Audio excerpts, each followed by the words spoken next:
কয়েকদিন থেকে ছেলে বায়না শুরু করেছে, মা আমাকে একটা মার্বেল কেক করে দেবে। আমি বললাম মার্বেল কেক সেটা আবার কি, আমি তো প্লেন কেক করে দিতে পারি, সেটা খাও। বললো না মা, আমি দু কালারের মার্বেল কেকই খাবো। তখন ছেলের বায়না মতো আজকে মার্বেল কেকটা তৈরি করে নিলাম।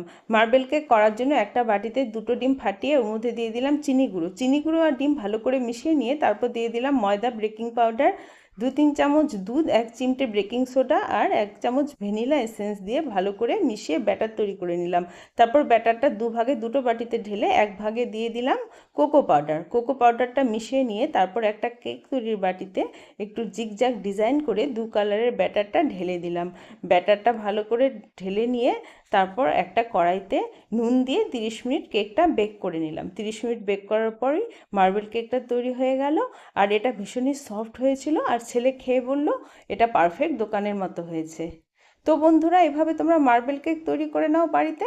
আর ভিডিওটি একটি লাইক করে চ্যানেলটি সাবস্ক্রাইব করে যেতে ভুলো না কিন্তু। দেখা হবে পরের একটি নতুন ভিডিওতে। আজকের জন্য টাটা।